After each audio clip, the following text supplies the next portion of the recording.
మీ పిల్లలు maths science లో dull గా ఉన్నారా? 100% మార్క్స్ కావాలంటే ఆన్లైన్ ట్యూషన్ ట్యుటోరిక్స్ లో జాయిన్ అవ్వండి. నమస్తే, నేను Keshav. Welcome to Suman TV. Russia ఉక్రెయిన్ల మధ్య యుద్ధం పతాక స్థాయికి చేరుతోంది. ఉక్రెయిన్ 4000 కిలోమీటర్ల లోపలికి చొరబడి మరి రష్యా ఎయిర్ బేస్లపైన దాడి చేసిన తర్వాత యుద్ధం భీకర రూపం దాల్చిందని పాశ్చాత్య మీడియా కూడా పెద్ద ఎత్తున ప్రచారం చేస్తుంది. అసలు ఏం జరుగుతోంది? సీజ్ ఫైర్ ప్రతిపాదన ఉక్రెయిన్ చేసినప్పటికీ రష్యా ఎందుకు అంగీకరించడం లేదు? విశ్లేషించేటువంటి ప్రయత్నం చేద్దాం. మనతో పాటు మాజీ ఆర్మీ కల్నల్ శ్యామ్ విజయసింహ గారు ఉన్నారు. విజయసింహ గారు నమస్తే. నమస్కారం. సరే, ఈ రష్యా ఉక్రెయిన్ వార్ ఒక 2 రోజుల నుంచి చాలా హీట్ జనరేట్ చేసింది. ఈరోజైతే హైపర్సోనిక్ వెపన్స్తో కూడా రష్యా దాడి చేసింది అనేటువంటి ప్రచారం జరుగుతుంది. ఏంటి అసలు ఈ యుద్ధం జరుగుతున్నటువంటి విధానం? 2 ఏళ్ళు 3 ఏళ్ళ నుంచి, అంటే రష్యా లాంటి దేశానికి ఒక రోజులో ముగించే యుద్ధం అనేటువంటి అభిప్రాయం ప్రజలకు ఉండేది.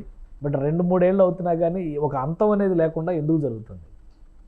ఇప్పుడు దీనికి మనం చరిత్ర నుంచి చూసుకోవాలండి. ఇప్పుడు రష్యాలో ఉన్న అట్లాంటి వాళ్ళే ఉక్రెయిన్ లో వాళ్ళదంతా ఒకే భూభాగం కదా. ఒకప్పుడు యుఎస్ఎస్ఆర్ అనేవాళ్ళు విడిపోయి రష్యాను యుక్రెయిన్ అయింది. ఇది ఇప్పటి నుంచి మొదలైన యుద్ధం కాదు. 214 నుంచి కొట్టుకుంటూనే ఉన్నారు. నిజంగా చెప్పాలంటే 1994 వీళ్ళు ఉక్రెయిన్ కి స్వతంత్రం వచ్చినప్పటి నుంచి ఇదే బాధలు నడుస్తున్నాయి. రష్యా ఏం చేస్తోందంటే, రష్యా తన భూభాగాన్ని పెంచుకుంటున్నట్టుగా చూస్తోంది. 1. 2, ఇప్పుడు రష్యా ఇలాంటి పనులు చేయడం మూలాన్ని ప్రపంచం ఏమనుకుంటుందంటే రష్యా చాలా బలమైన దేశం. అమెరికా ఒకటే కాదు, మనం రష్యాని కూడా చాలా జాగ్రత్తగా చూసుకోవాలనేది 1. అది 2. 3, సౌత్ ఈస్ట్ ఏషియాలోనే కాదు, ప్రపంచం అంతా కూడా మాకున్నంత ఆయుధ శక్తి, మా దగ్గర ఉన్నంత ఆయుధ శక్తి ఇంకెవరి దగ్గర లేదు అని చూపించుకోవడం 3వ పద్ధతి. 4వ పద్ధతి అన్నిటికంటే ముఖ్యమైనది ఏంటంటే, రష్యాకి ఉక్రెయిన్ అనేది బఫర్ స్టేట్. అంటే ఉక్రెయిన్ దాటిన తర్వాత మీకు నాటో దేశాలు మొదలవుతాయి. ఇప్పుడు నాటో దేశాలు మొదలవుతున్నాయి కాబట్టి నాటోకి అడ్డుగా నిలబడగలిగిన దేశం ఉక్రెయిన్.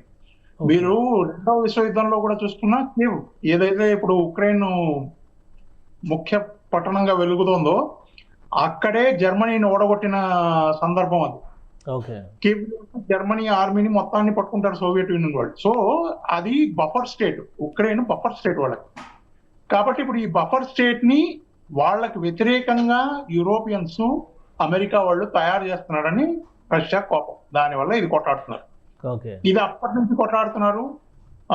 2004 సంవత్సరంలో వాడి పేరేంటి, విక్టర్ యుష్చెన్కోని వీళ్ళు పాయిజన్ చేసి చంపారని కూడా పెద్ద గొడవ జరిగింది. దాని తర్వాత అట్లా అందుకని ప్రతిసారి ఏం చేస్తుందంటే, రష్యా ఉక్రెయిన్ దేశ అధిపతి ప్రెసిడెంట్ ని వాళ్ళ వాడిగా చూసుకుని ఎన్నుకుని పెట్టుకుంటుంది. సో వీళ్ళు చెప్పేది వాళ్ళు వినేట్టుగా. అదేమైంది, ఇప్పుడు తారుమారయ్యి ఇప్పుడు వీళ్ళు ఏ స్థాయి దాకా వెళ్ళిపోయారంటే, రష్యన్ లాంగ్వేజ్ ని కూడా వాళ్ళ దగ్గర నుంచి ప్రధాన లాంగ్వేజ్ లోంచి తీసేసి ఇప్పుడు ఉక్రెయిన్ భాషను వాళ్ళు పెట్టుకున్నారు. ఉక్రెయినియన్ లాంగ్వేజ్ ని ఎక్కువ ప్రోత్సహిస్తున్నారు. అందుకనే మీరు డొబాన్స్కు, లుహాన్స్కు వీటన్నిటిలో గొడవలు జరుగుతున్నాయి సరే. అదంతా ప్రో రష్యన్ జనాలు చేస్తున్న గొడవలు. సో అందుకని ఇలా జరుగుతున్న మాధ్యమంలో ఇప్పుడు ఇది ఎందుకు ఎక్కువగా జరిగింది, ఎందుకు ఎక్కువగా ఇంత ప్రజ్వలితం అయింది ఇప్పుడు అంటే, ఇప్పుడు కొన్ని రోజులుగా సీజ్ ఫైర్, యుద్ధ విరమణ గురించి మాట్లాడుకుంటున్నారు వాళ్ళు వీళ్ళు. ఎవరు ఆలోచించినా మంచి స్ట్రాటజిస్ట్, యుద్ధ తంత్రం తెలిసిన వాడు ఎవడైనా ఆలోచిస్తే ఇలాగే ఆలోచిస్తాడు. అంత నిశ్శబ్దంగా ఉన్న సమయంలోనే అటాక్ చేయాలని ఆలోచిస్తారు. ఉక్రెయిన్ అదే చేసింది. ఉక్రెయిన్ ఈ రోజుల నుంచి ఎదురు చూస్తూ ఉంది. ఎప్పుడు సీజ్ ఫైర్ అన్నప్పుడు రష్యా కూడా తన తుపాకులకి వాటికి విరామం ఇస్తుంది కదా, అందరూ గమనుంటారు కదా. ఆ సమయం చూసుకుని ఉక్రెయిన్ వాళ్ళ మీద దెబ్బ కొట్టడానికి చేసిన ప్రయత్నం. కానీ ఈ డ్రోన్ అటాక్ 4000 కిలోమీటర్ల లోపల వరకు వెళ్ళి ఒక మాస్టర్ మైండ్ పనిచేశారు దీనికి సంబంధించి. నిజమేనా? ఇవన్నీ కల్పిత కథలుగా మనం చూడాల్సి ఉంటుందా? ఇప్పుడు వాళ్ళు ఒక పేరు చెప్పారు, వాళ్ళు ఆర్టమ్ అని. వాడు అక్కడ ఉన్నాడు, వాడు ఉక్రెయిన్ కి సంబంధించిన వాడు ఒక 3-4 సంవత్సరాల క్రితం, ఒక 6-7 సంవత్సరాల క్రితం నుంచి వాడు రష్యాలో ఉంటున్నాడు. వాడికి ఒక ట్రక్ వ్యాపారం, అంటే ఇప్పుడు మనం ఇక్కడ మూవర్స్ అండ్ ప్యాకర్స్ అంటాం కదా, అట్లా వాడికి ఒక వ్యాపారం ఉంది. ఆ ట్రక్కులు లో వీడు ఈ మోడర్న్ ఏమంటారు దాన్ని, వుడెన్ చెక్కతో చేసిన ఫర్నిచర్ లాంటివి, బిల్డింగ్ లాంటివి పంపిస్తా ఆ బిల్డింగ్ల పైన, ఆ చెక్కల పైన ఈ డ్రోన్లను దాచిపెట్టి పంపించాడు. అవన్నీ ఎయిర్ బేస్లకి, రష్యన్ ఎయిర్ బేసెస్ దగ్గర దాకా వెళ్ళిన తర్వాత ఉన్నట్టుండి 117 డ్రోన్లు అందులోంచి పైకి ఎగిరి వాళ్ళ విమానాలు ఏవైతే ఉన్నాయో అక్కడ ఎయిర్ బేస్ లో వాటిని ధ్వంసం చేస్తాయని చెప్పడం, ఇది రష్యా చెప్తోంది. ఇప్పుడు ఉక్రెయిన్ కూడా పోనీ వాళ్ళు వ్యతిరేకించి లేదు వీడు మావాడు కాదు అది ఇది అని చెప్పకుండా ఉక్రెయిన్ ఏమైందంటే 1.5 సంవత్సరం నుంచి మా వాళ్ళు చేస్తున్న ప్రయత్నం ఇప్పుడు సఫలీకృతం అయింది అంటున్నారు. ఎంతవరకు నిజం ఎంతవరకు అబద్ధం అనేది ఇంకా మనం నిజానిజాల గురించి వేచి చూడాలి. వాడికి ఆర్టం గురించి పెద్ద ఎత్తున దాడి జరుగుతోంది, అంటే వెతుకుతున్నారు రష్యన్ సైనికులందరూ. ఇప్పుడు ఇట్లాంటివి జరగచ్చా అంటే ఇట్లాంటివి జరగచ్చు. ఇట్లాంటివి ఎన్నో చూసాం మనం, ఇజ్రాయెల్ చేస్తూ ఉంటుంది ఇట్లాంటివి. వేరే వేరే దేశాలు, భిన్నమైన దేశాలు రకరకాలుగా ఇట్లా చేస్తూ ఉంటారు. సో ఇట్లాంటివి కొత్త ఏం కాదు, ఇది జరిగి ఉండొచ్చు అన్న సంభావన కూడా ఉంది. సో జరగడానికి అయితే అవకాశాలు ఉంటాయి, కొట్టిపడేయలేము పూర్తిగా. కొట్టిపడేయలేము, అవకాశాలు ఉంటాయి. నిజంగా చెప్పాలంటే ఇప్పుడు క్రీమియా బ్రిడ్జ్ ని వీళ్ళు పేల్చేయడం, తర్వాత ఈ డ్రోన్ అటాకులు టాండమ్ ఒకదాని తర్వాత ఒకటి జరగడం, ఇవన్నీ చూస్తుంటే వీళ్ళు చాలా రోజుల నుంచి చేస్తున్న యత్నం ఇప్పుడు సఫలీకృతం అయింది అని చెప్పుకోవచ్చు. సో ఇంకోటి, రష్యా సోల్జర్స్ని దాదాపు 10 లక్షల మందిని చంపేశామని చెప్పని ఉక్రెయిన్ అధికారిక హ్యాండిల్లోనే అనౌన్స్ చేస్తుంది. నిజంగా 10 లక్షల మందిని చంపేంత శక్తి సామర్థ్యాలు ఉక్రెయిన్ కూడా, 10 లక్షల మంది అంటే ఆల్మోస్ట్ వాళ్ళ ఫోర్స్లో కూడా ఒక 50% దగ్గర కనిపిస్తుంది అది. సో టోటల్ ఫోర్స్లో ఆర్మ్డ్ కానీ పారామిలిటరీ కానీ చూసినప్పుడు ఆ పాసిబిలిటీస్ ఉన్నాయా నిజంగానే? ఇప్పుడు నాకు విషయం చెప్పండి, ఇప్పుడు మనం ఇంతకుముందు కూడా ఈ విషయం గురించి మాట్లాడుతున్నాం. ఇప్పుడు మన ఇంట్లో కూర్చొని మనం రాయి విసిరేస్తే పక్కింటి వాడి మీదకి, ఆ పక్కింట్లో ఎంత విధ్వంసం జరిగింది అనేది వాడు చెప్పేంత వరకు మీకు తెలియదు, లేదా మిమ్మల్ని తీసుకెళ్లి చూపించేంత వరకు మీకు తెలియదు. వీడు చెప్తాడు 10 లక్షలు అయిపోయింది, 20 లక్షలు అయిపోయింది. ఇది ఒక యుద్ధ తంత్రం. ఇప్పుడు ఏమవుతుందంటే ఇది మీడియాలోకి వచ్చి చెప్పినప్పుడు పక్కా దేశం వాళ్ళ సైనికులు ఎంతమంది ఉన్నారో వాళ్ళందరిది వాళ్ళ గుండెలు ఆగిపోతాయి ఒకసారి. అమ్మ మన వాళ్ళు ఎంతమంది చచ్చిపోయారు, ఇంక మన దగ్గర ఏముంది కొట్లాడడానికి అని భయపడతారు. వాళ్ళకి యుద్ధం చేసే ఆ శక్తి సామర్థ్యాలు, ఆ మెంటల్ పవర్ అవన్నీ తగ్గిపోతాయి. దానివల్ల ఇట్లాంటి ప్రచారాలు చేస్తూ ఉంటారు. ఇట్లాంటి ప్రచారమే 1962లో మన దేశం వ్యతిరేకంగా చైనా చేసింది. అది మనం పడిపోయాము ఆ ఆటలో, అందుకే ఓడిపోయాము. సో ఇట్లాంటివి జరుగుతూ ఉంటాయి. 10 లక్షల మంది చంపడం అనేది అది మూర్ఖత్వపు లెక్క. అది ఎలాగవుతుందంటే న్యూక్లియర్ అటాక్ జరిగినప్పుడే హీరోషిమాలో అంతమంది రాలేదు, ఇప్పుడు ఎట్లా చూస్తారు అంతమంది? ఇవన్నీ చెప్తా ఉంటారు అంతే. సార్ ముగింపు ఎప్పుడు దీనికి? ఒకవైపు ఏమో G7 కంట్రీస్కి ఉక్రెయిన్కి స్పెషల్ ఇన్విటేషన్ వచ్చింది, నాటో దేశాలన్నీ కూడా ఉక్రెయిన్ వెంటే నడుస్తూ ఉన్నాయి. ఇంకోవైపు నుంచి రష్యా, అటు ఉత్తర కొరియా, కొంత చైనా, వీళ్ళందరూ ఒక కామ్రేడ్ బ్లాక్ కింద వీళ్ళు తయారవుతున్నట్టు కనిపిస్తుంది. సో ముగింపు ఎప్పుడు? ఇప్పుడు మీరు అన్నట్టు ప్రపంచాన్ని 2 భాగాలుగా విభజించిన యుద్ధం ఈ రష్యా ఉక్రెయిన్. ఇప్పుడు అట్లా చూసుకున్నా కూడా ఉక్రెయిన్ అర్థం చేసుకోవాల్సిన పరిస్థితి ఏంటంటే, ఇట్లా మీరు కొట్టుకుంటూ వెళ్తే మీరు సాధించేది ఏమి ఉండదు. ఎందుకంటే ఎక్కువ భూభాగం రష్యా దగ్గర ఉంది, మొదటి విషయం. రెండో విషయం, ఎంత కాదనుకున్నా ఎంత తక్కువ చేసినా రష్యా మీద ఎన్ని శాంక్షన్స్ పెట్టినా వాళ్ళు ఇంకా యుద్ధాలు చేస్తూనే ఉన్నారు. 3, ఈ నేటోను యుఎస్ మీకు సపోర్ట్ చేస్తూనే ఉన్నారు. యుఎస్ ఎంత బాగా వీళ్ళని సంస్కరించింది, లేదా ఎంత బాగా వీళ్ళతో మాట్లాడింది, సన్మానించింది అనేది మనం వాడు జెలెన్స్కీ అక్కడికి వెళ్ళినప్పుడు ట్రంప్ ఎంత బాగా మాట్లాడాడో మనం అందరం చూసాం. అట్లాగే నేటో వాళ్ళందరూ ఏం చెప్తున్నారు, మేము నీ వెనకాలన్నాం అంటారు, కానీ ఎవడు ముందుకు వచ్చి వీళ్ళతో పాటు నిలబడి కొట్లాడిన తార్కాణాలు ఏమీ లేవు ఎక్కడ. కాబట్టి మనం ఆలోచించాల్సిన పద్ధతి ఏంటంటే అసలు ఎందుకు కొట్లాడుతున్నారు, ఏంటి అవసరం, రష్యాకి ఏంటి అవసరం, వీళ్ళకి ఏంటి అవసరం అనేది మనం తెలుసుకున్నాం అనుకోండి, ఇది సామరస్యంగా పరిష్కరించగలిగిన విషయం. ఇప్పుడు ఉక్రెయిన్ చెప్పేది ఏంటంటే మా సార్వభౌమాధికారానికి మీరు అడ్డు చెప్తున్నారు, మేము మీ నుంచి విడిపోయిన తర్వాత మేము ఉక్రెయిన్ అని ఒక దేశాన్ని పెట్టుకున్నప్పుడు దీనికి ఉన్న లాంగ్వేజ్ ఇవన్నీ సపరేట్ గా మేము పెట్టుకున్నప్పుడు మీరు మా దాంట్లో అడ్డుపడద్దు అని. వాళ్ళు అడ్డుపడము అనే చెప్తున్నారు రష్యా వాళ్ళు. వాళ్ళు ఏం చెప్తున్నారంటే మేము అడ్డుపడం, కానీ మీరు నాటో వైపు వెళ్ళొద్దు, వాళ్ళ వైపు మొగ్గు చూపొద్దు, మీరు ఏమంటారు తటస్థంగా ఉండండి, మీరు మా వైపు ఉండదు వాళ్ళ వైపు ఉండదు. మీరు వాళ్ళ వైపు వెళ్ళిపోతే మాకు కష్టం, మీ దగ్గర బేస్ కనుక వాళ్ళు పెట్టుకుంటే మా మీద వాళ్ళు యుద్ధం చేసే అవకాశాలు ఉంటాయని వాళ్ళ ఉద్దేశం. సో ఇది ఈ స్టేల్మేట్ నడుస్తుంది, ఇది గొడవ. ఇందులో మేజర్ గా ఎప్పుడు ఆగిపోతుంది అంటే ఇప్పుడప్పుడే ఆగిపోవడం కష్టం అండి. నాకు తెలిసి ఇప్పుడు 41 యుద్ధ విమానాలని కూలగొట్టేసింది ఉక్రెయిన్. వాళ్ళ ఎయిర్ బేస్ లోకి వెళ్ళి 41 యుద్ధ విమానాలని కూలగొట్టేసింది. 30% లాసెస్ అంటున్నారు. వాళ్ళు అందులో న్యూక్లియర్ వార్ హెడ్స్ క్యారీ చేసే ఎయిర్ క్రాఫ్ట్స్ పోయాయి వాడు. ఇప్పుడు అక్కడ ఉన్నవాడు కూడా మామూలు మనిషి కాదు, వాడు ఆర్మీలో సైన్యంలో పనిచేసిన వాడే ప్రెసిడెంట్ వాళ్ళకి పుతిన్ చూస్తాడు అని నేను అనుకోను.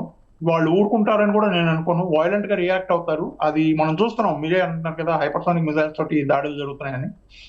వాళ్ళు ఊరుకోరు. అంతవరకు అయితే తెలిసిన విషయం. ఇది ఎప్పుడు అవుతుంది అనేది, ఎంత నష్టం మీద ఉంటుంది అనే దాని మీద నిర్భరమవుతుంది.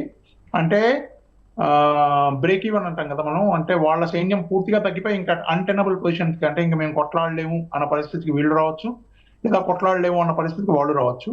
రష్యా ప్రస్తుతానికి పై స్థాయిలో ఉంది. ఉక్రెయిన్ దగ్గర డబ్బులు కూడా లేవు. వీళ్ళు అప్పు తెచ్చుకున్న ఆయుధాలు, అప్పు తెచ్చుకున్న డబ్బులతోటే కొట్లాడుతున్నారు. కాబట్టి వీళ్ళు కూర్చొని సామరస్యంగా పరిష్కరించుకుంటే ఉక్రెయిన్కి మంచిది, రష్యాకి మంచిది. Right sir, India Russia relations మీద దీని ఎఫెక్ట్ ఏమైనా ఉంటుందా? ఈ మధ్య ఎప్పటికీ కూడా చిరకాల మిత్రుడు అనుకునేటువంటి రష్యా మరి పాకిస్తాన్తో సంప్రదింపులు జరిగినాయి, పాకిస్తాన్కి మద్దతు ఇస్తున్నారని, ఫైనాన్షియల్ ఎయిడ్స్ కూడా ఇస్తున్నారని, వాళ్ళు ఆర్మీ రిక్వైర్మెంట్స్ కూడా కొన్ని ప్రపోజ్ చేశారని ఇవన్నీ కూడా వస్తున్నాయి.